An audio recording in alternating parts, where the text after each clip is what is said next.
The Subcommittee on Higher Education and Workforce Development will come to order. I note that a quorum is present. Without objections, the chair is authorized to call a recess at any time. The subcommittee is meeting today to hear testimony on free speech on college campuses. Good morning, everyone, and welcome to today's hearing. The hearing is titled Diversity of Thought, Protecting Free Speech on College Campuses.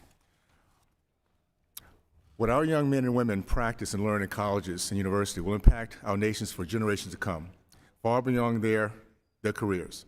How today's students are taught or not taught to listen to new ideas and debate with those who they disagree with will ultimately carry into their interactions in practice in Fortune 500 companies, academia, the FBI, the arts, the families, and even in the halls of Congress. Freedom of speech is a constitutionally protected, God-given right ensconced in our founding documents.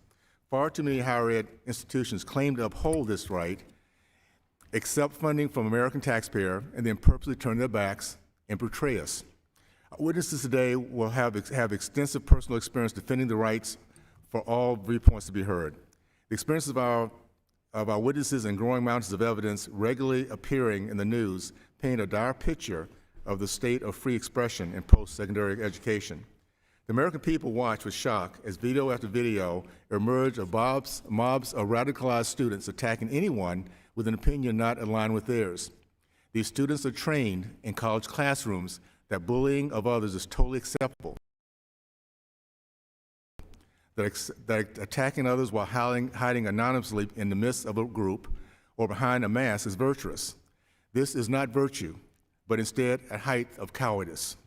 These cowardly attacks extend to their fellow colleagues who feel they also have the right to express and debate their earnest beliefs, to faculty attempting to voice their own ideas beyond the confines of critical race theory, and most recently and shockingly, the heckling of a federal appellate judge who was invited to speak at a law school. Those who do not conform to the mob's thoughts and words are quickly taught, you are not welcome here. The ability to speak freely, to build one's knowledge is the cornerstone of the American system and post-secondary education. And when our universities do nothing to safeguard free speech from classroom radicalized students, our future as a nation is at stake. I will leave the many appalling details of recent attacks on speech to our witnesses, but I would like to make one point.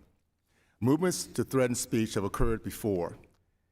If those with certain views are allowed to shut down competing views, the battle to sustain freedom upon which our country is founded, free speech, free thought, and free expression will be lost. In today's era, universities have latched onto an advancement of diversity, equity, and inclusion, DEI, as an ideal for campuses, which is plainly stamped on college websites and spelled out in college codes. While colleges and universities may choose to focus on DEI, I would caution them that the line is crossed when they obligate or demand faculty and students to sign on to these beliefs. In fact, many universities require signed diversity statements, which are often a determining factor in student admission, faculty hiring, and tenure promotion. These statements act as political litmus tests. They insist on commitment to certain views and imply the prospective applicant will not be considered if they don't sufficiently advocate for the same beliefs. Let me remind everyone listening, we lived in the free land of America, not communist China, Cuba, North Korea, or Russia. While all the pressures to conform or avoid saying the wrong thing, it's also no wonder over half the students now self-censor.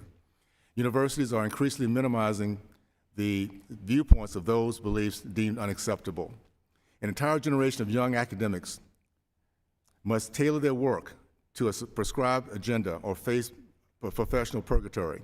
Even professors with tenure have no longer safe in these elite leftist-run universities as they continue to fire and threaten long-standing scholars over wrongthink. The American post-secondary education thrives when people from different backgrounds and perspectives are encouraged to express themselves. To foster a healthy environment of intellectual diversity, the American university system needs to focus on the purpose of education, the purpose and pursuit of truth. This committee should explore legislative avenues to create the right incentives to remind universities of trust that we give them as we fund them through our tax dollars. This trust is not to be an adversary to our sacred free rights of speech, but to protect it. My colleagues and I have a delicate job of considering how to ensure compliance through enforcement mechanisms that our law currently lacks. The role of American government has always been to defend the freedom of its students. This committee will not, and our fellow Americans should not, look the other way, as millions of students and great minds are silenced, disinvited, or forced to adopt beliefs antithetical to the Constitution because of a vocal minority of bullies. We're working to return to the good old days when students were taught to say with confidence, let's respectfully agree to disagree, and let's continue this debate another day. With that, I look forward to hearing this hearing today, and yield to the ranking member, Mr. Scott.